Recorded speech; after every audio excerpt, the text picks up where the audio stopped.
जी नाज़रीन, welcome back from the break. और अब बात कर लेते हैं खैबर पख्तूनख्वा एक बार फिर दहशतगर्दी की लपेट में। इससे पहले हमने देखा था कि चारसद्दा में मौलाना इदरीस पर कातलाना हमला हुआ, उन्हें शहीद किया गया। उसके बाद बनू वाक़या जो है वो सामने आया, उस पर भी कई हमले किए गए और हमने देखा कि कई अफराद जो है वो शहीद किए गए। लकी मरवत में भी आज सुबह सवेरे जो है वो धमाका हुआ, 9 अफराद शहीद हो गए जिसमें ख़वातीन भी शामिल थीं। इस वक्त के पी हुकूमत जो है वो दहशतगर्दी की रोकथाम के लिए क्या इकदाम ले रही है। इससे पहले हमने देखा था कि बलूचिस्तान में भी अफसोसनाक वाक़या जो है वो पेश आया था और अब खैबर पख्तूनख्वा जो है वो दहशतगर्दी की लपेट में। इस पर मज़ीद बात करेंगे। हमारे साथ मौजूद हैं काजी अहमद अकबर साहब, सीनियर रहनुमा है पाकिस्तान तहरीक इंसाफ के। सबसे पहले तो बहुत शुक्रिया काजी अहमद साहब आपके वक्त का। और इनके हमरा हैं ज़ाहिर शाह शिराजी, सीनियर सहाफ़ी हैं, एनालिस्ट हैं, आपको भी प्रोग्राम में वेलकम करते हैं। अहमद साहब, ये बताइएगा एक बार फिर केपी जो है वो दहशतगर्दी की लपेट में है। इससे पहले हमने देखा कि चारसद्दा में जो है वो मौलाना इदरीस पे हमला हुआ, फिर बनू वाक़या जो है वो सामने आया और अब लकी मरवत में भी आज सुबह सवेरे जो है वो धमाका सुना गया है। केपी हुकूमत दहशतगर्दी की रोकथाम के लिए क्या इकदाम ले रही है? मैं आपकी इंफॉर्मेशन के लिए ऐड करता चलूं सबसे पहले कि एक खुदकश हमला जो है वो जिस जिले का मैं रहने वाला हूं, जिला अटक का, वहां और कोहाट का जो बॉर्डरिंग एरिया है जी, वहां पे भी एक खुदकश हमले की कोशिश की गई। बिल्कुल, और वो वहां पे एक चरवाहे ने अपनी जान पर खेलकर बहुत बिल्कुल। सारी पुलिस वालों की जो है वो जानें जाने बचाई। बचाएँ, एग्ज़ैक्टली। तो मैं ये समझता हूँ कि ये जो केपीके के अंदर जो टेररिज्म का इशू है, या ये जो हर कुछ अरसे बाद आप देखती हैं कि एक वेव सामने आती है, ये आपने एक इसका बड़ा मजे का ट्रेंड देखा होगा कि ये वेव उठती है, फिर ये वेव डाई डाउन कर जाती है और फिर ये वेव दोबारा उठती है। So basically the real problem stands जो कि क्रॉस बॉर्डर टेररिज्म का है। क्रॉस बॉर्डर टेररिज्म का इशू ये है कि वहां से आपकी दहशतगर्दी इंपोर्ट हो रही है पाकिस्तान में, और वो फिर जब हमारी आर्म्ड फोर्सेस या हमारी पैरामिलिट्री फोर्सेस या हमारी जो लॉ एनफोर्समेंट एजेंसीज हैं, वो जब इनके ऊपर शिकंजा टाइट करते हैं तो ये फिर वापस चले जाते हैं। जब ये वापस चले जाते हैं, ये वहां जाके रीग्रुप करते हैं। रीग्रुप करने के बाद ये फिर दोबारा केपीके में आते हैं। इसलिए जब ये वापस जाते हैं रीग्रुप करने के लिए तो उस टाइम डाई डाउन कर जाती है। जब ये वापस आते हैं तो वो वेव फिर दोबारा से उठना शुरू हो जाती है।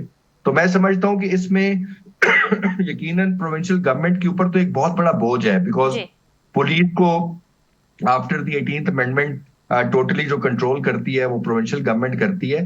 But at the same time जो वफाकी हुकूमत की जिम्मेदारी है वो है बॉर्डर को सिक्योर करना। और मैं समझता हूं कि हमारी अनफॉर्चुनेटली हमारी वफाकी हुकूमत जो है अपने बॉर्डर को सिक्योर करने में मुकम्मल तौर पे नाकाम हो चुकी है। देखें, इशू ये है कि ये एक ऐसा आपका बॉर्डर था जहां पे आप रिलेटिवली रिलैक्स्ड होते थे कि यार मुझे जो है ना अपनी इंडिया वाली साइड को ज्यादा देखना है, और कभी कभार ईरान भी वॉलेटाइल हो जाता था। बट ये वाला जो बॉर्डर होता था इस पे हम रिलैक्स्ड फील करते थे, और ये बहुत लंबा बॉर्डर है, 950 1,000 किलोमीटर के बराबर। अब प्रॉब्लम ये है कि हमारी वफाकी गवर्नमेंट की गलत पॉलिसीज की वजह से आपने चूंकि वहां की गवर्नमेंट के साथ अपनी एंगेजमेंट को डिसकंटिन्यू कर दिया। आपने अपने डिप्लोमेटिक रिलेशंस जो थे उनको दिन ब दिन कमजोर करना शुरू कर दिया, तो इंडिया ने अपनी इंग्रेस बना ली। अब इंडिया ने जब अपनी इंग्रेस बना ली तो ऑब्वियसली वो तो इस टाइम दे आर बेसिकली, आप कह लें कि दे आर कैश हंगरी, उनके पास पैसा नहीं है अफगानियों के पास। इंडिया उनको फंडिंग कर रहा है और सही। उनको पाकिस्तान के खिलाफ इस्तेमाल कर रहा है। यहाँ पे हमारी वफाकी गवर्नमेंट की नालायकी ये है कि हमारी अच्छा एंगेजमेंट कम अहमद हो साहब, गई। जिस तरीके से चले, आपने अगर आपकी जी एंगेजमेंट वफा कम हो भी गई थी तो एटलीस्ट आपको क्रॉस बॉर्डर टेररिज्म के ऊपर फिर अपने बॉर्डर्स को मुकम्मल तौर पर सिक्योर करना चाहिए था। ये उसमें भी मुकम्मल तौर पर नाकाम हो गए। अच्छा अहमद साहब, लेकिन सवाल ये है कि इस वक्त पाकिस्तान तहरीक इंसाफ की हुकूमत है केपी में, और अगर जहां आप वफाकी हुकूमत के हवाले से बात कर रहे हैं कि वो नाकाम हो गई हैं, तो वज़ीर आज़म शहबाज शरीफ ने तो सुहेल आफरीदी साहब से टेलीफोनिक रब्ता भी किया था बनू के हवाले से जो हमला किया गया था, और इस हमले की मजम्मत भी की थी। तो ऐसा पॉसिबल नहीं हो सकता था कि सुहेल आफरीदी साहब जो है वो वज़ीर आज़म शहबाज शरीफ से मुलाकात करें और केपी की सूरत हाल के हवाले से डिस्कशन हो? क्योंकि जो फॉरेन पॉलिसी है वो तो वफाक ही बनाएगा कि आया अफगानिस्तान की जो सरजमीन है वहाँ से दहशतगर्दी आ रही है केपीके में, दीगर सूबों में, तो उसकी रोकथाम के लिए क्या इकदाम लेने चाहिए? देखिए, मैं ये समझता हूं कि सुहेल अफरीदी ने बतौर सीएम तो 2 मीटिंग्स उनकी प्राइम मिनिस्टर के साथ हो चुकी हुई हैं। उसमें जो सबसे बड़ा मुतालबा जो रखा गया था वो ये था कि हमारा 4800 अरब रुपया वफाक ने देना है, जिसमें हमारी हाइडल रॉयल्टीज हैं, हमारी कुछ गैस की रॉयल्टीज हैं, और कुछ हमारे एनएफसी के पैसे हैं, 4800 अरब रुपया, जो कि वफाक हमें नहीं दे रहा। और यही वफाक जो है वो सूबा पंजाब को 2500 अरब रुपया ओवरड्रॉ करवा देता है, उनको एक्स्ट्रा पैसे दे देता है। एक सूबे का 4800 अरब रोक लेता है, एक को 2500 अरब को ओवरड्रॉ करवा देता है। एक हमारा ये इशू था। दूसरा इशू ये था कि सुहेल अफरीदी साहब का, और ये तो यकीनन जो अडयाला से इमरान खान साहब की भी पॉलिसी आ रही थी, वो यही थी कि आपने अफगान गवर्नमेंट को एंगेज करना है, आपने उनके साथ अपनी डिप्लोमेटिक रिलेशंस को बहाल रखना है। उसकी वजह यह है कि आप अमेरिका के कहने पे उनके ऊपर हमले करेंगे, अमेरिका अपने इंटरेस्ट के लिए, अपने वेपन्स के लिए, अपनी रिकवरीज के लिए, और वो कहते हैं ना अपने पुराने जो जख्म है उनको मिटाने के लिए अगर पाकिस्तान को इस्तेमाल करेगा और पाकिस्तान इस्तेमाल होगा, तो फिर आप एक्सपेक्ट करें कि अफगानिस्तान की तरफ से रिटेलिएशन होगी। तो ये जो आप वेव्स देखती हैं, ये बेसिकली अफगानिस्तान की तरफ से रिटेलिएशन आती है, which is funded by the Indian government. और मैं समझता हूं कि डिप्लोमेटिक चैनल के ऊपर इस पे सीएम का कोई किरदार नहीं है, सीएम कुछ नहीं कर सकता, प्रोविंशियल गवर्नमेंट कुछ नहीं कर सकती। बिल्कुल ठीक है, शिराजी साहब हमारे साथ मौजूद हैं। शिराजी साहब, क्या समझते हैं आपके? ठीक है, शिराजी साहब का रुख करेंगे। आपसे भी जानना चाहेंगे अहमद साहब, क्योंकि सुहेल अफरीदी साहब पे जो है वो तनकीद भी हो रही है, तनकीद भी की जाती है। आज भी मुलाकात का दिन था, वो मुलाकात के लिए गए, जबकि अपोजिशन ये कहती है कि सबसे पहले आप अपने सूबे को ठीक करें, वहाँ पे दहशतगर्दी को ख़त्म करें। इस वक्त जो मौजूदा हुकूमत है खैबर पख्तूनख्वा की, उनका जो मेन फोकस है वो अडियाला है। देखिए, ये कहना मुनासिब नहीं होगा। आपको ये जरूर देखना पड़ेगा कि जो आज केपीके में गवर्नमेंट बैठी हुई है, या फॉर दैट मैटर बाकी तो सूबों में फॉर्म 47 चल गया, तो हमारे पास मैंडेट क्या था? देखिए, हमें अपनी बुनियाद की तरफ वापस जाना पड़ेगा। मतलब मैं आज पार्लियामेंट में बैठा हूं, तो मुझे किस मैंडेट पे वोट पड़ा है?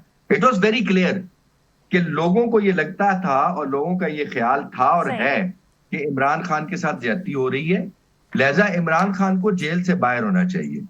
तो हम सब ने तो, जो सीएम बना बैठा हुआ है वो भी इसी मैंडेट पे आया हुआ है, जो मिनिस्टर है वो भी इसी मैंडेट पे है, जो मेरी तरह मेंबर पार्लियामेंट है वो भी इसी मैंडेट पे है।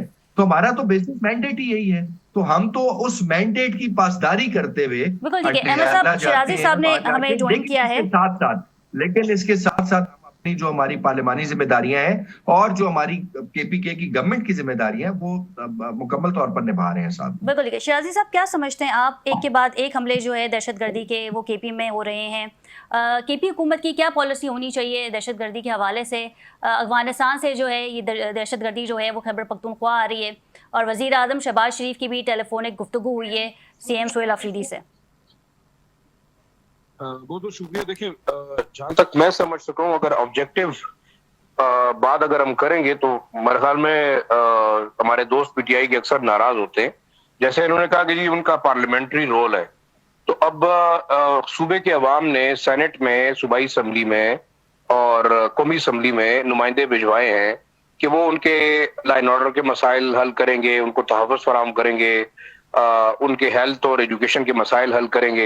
लेकिन अगर आवाम को सिक्योरिटी नहीं मिल रही और आप अपना एक ही नैरेटिव कर रहे हैं, बेशक हर शख्स के लिए अपने माँ बाप बहुत जरूरी होते हैं, पीटीआई के लिए उनका लीडर बहुत जरूरी है, उसको बाहर होना चाहिए, उसके साथ जुल्म हो रहा है, उसको एक्सेस नहीं है हेल्थ के लिए, उसको जो है बच्चों से नहीं मिलने दिया जा रहा, पार्टी लीडर से नहीं मिलने दिया जा रहा, उनकी मतलब सियासी जो सरगर्मियां है उस पर पाबंदी है। द एक्चुअल इशू इज, ये जो बाकी पार्लियामेंट के अंदर लोग बैठे हुए हैं उनकी जिम्मेदारी नहीं है कि वो देखें कि क्या हो रहा है बनू में, अटैक्स क्यों हो रहे हैं। हम तो एक ही नैरेटिव रोज सुनते हैं चीफ मिनिस्टर साहब से कि बंद कमरों में फैसले होते हैं। तो बंद कमरों में तो ये लोग ही बैठते हैं ना, एपीसी में ये बैठते हैं, नेशनल सिक्योरिटी काउंसिल की मीटिंग में ये बैठते हैं, पार्लियामेंट्री कमेटी जो सेनेट की हैं या कौमी असम्बली की हैं उसमें इलेक्टेड मेंबर बैठते हैं।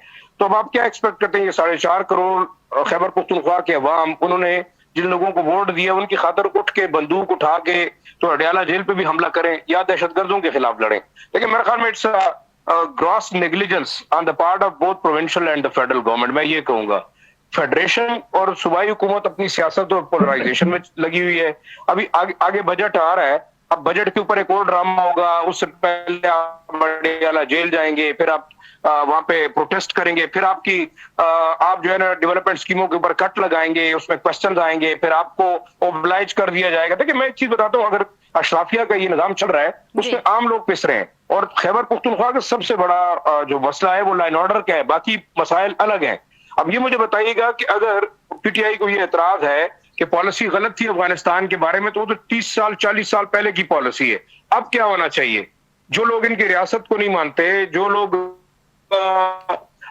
उनके पुल उड़ा रहे हैं, जो स्कूल उड़ा रहे हैं, जो थाने टारगेट कर रहे हैं, सिविलियंस को मार रहे हैं, तो पीटीआई के पास कौन सा ऐसा फार्मूला है कि जो उसको अप्लाई करके इस दहशतगर्दी को रोक सके? पहली बात। दूसरी बात ये देखिए, ये इनका मसला है कि इन्होंने फेडरल गवर्नमेंट के साथ ये मामला कैसे उठाना है। जो आपकी फॉरेन पॉलिसी होती है वो तो वफाक बनाती है, तो फिर आप क्या समझते हैं कि शहबाज शरीफ साहब को, शोएब आफरीदी साहब को एक मेज पर बैठ जाना चाहिए?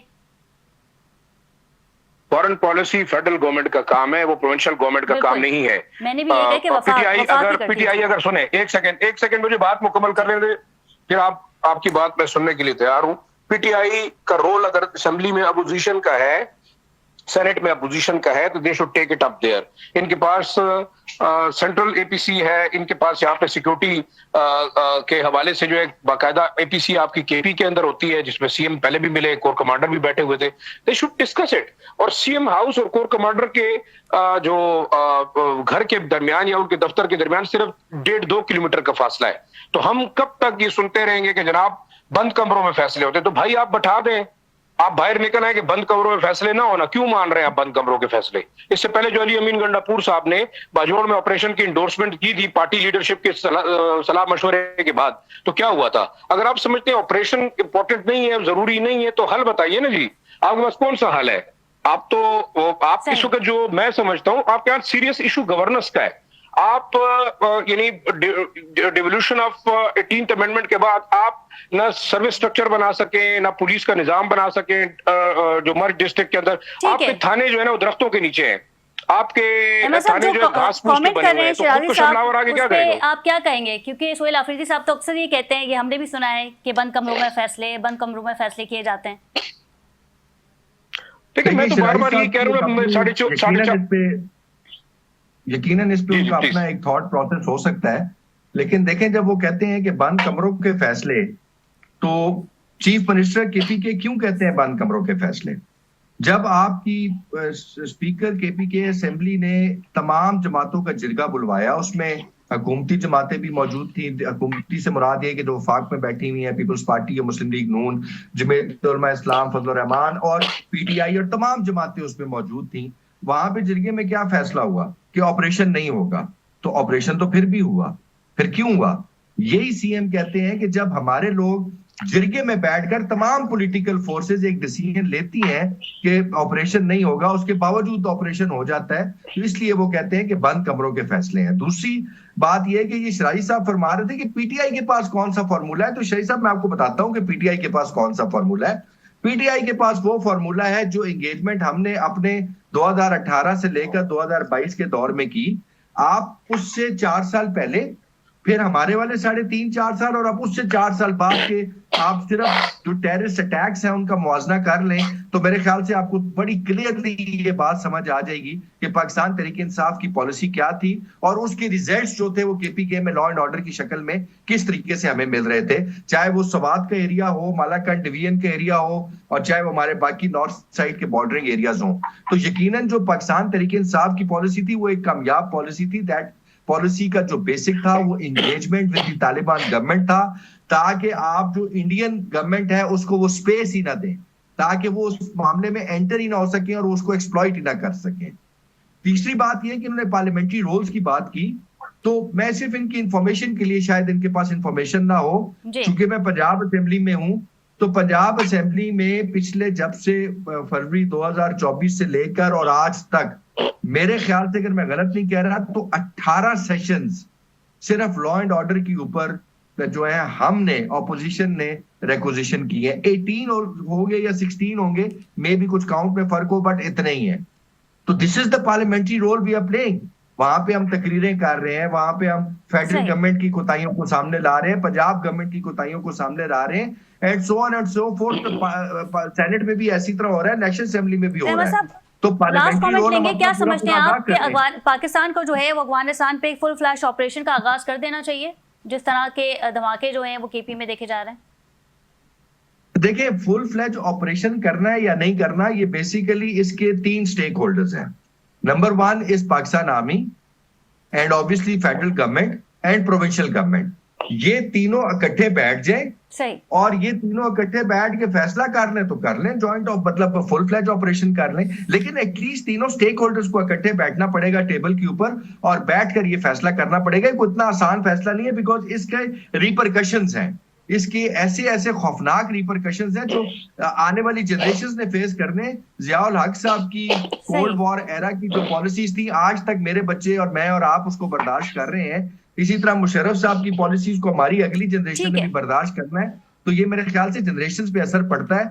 बड़ा इंपॉर्टेंट है कि तमाम स्टेक होल्डर्स बैठ बिल्कुल। ठीक है, बहुत शुक्रिया काजी अहमद साहब, आपके वक्त का इनके हमरा थे। शराजी साहब, आपका भी बहुत शुक्रिया। प्रोग्राम का वक्त खत्म हुआ। अपनी मेजबान खतीजा राठौर को इजाजत दीजिए। अल्लाह निगहबान।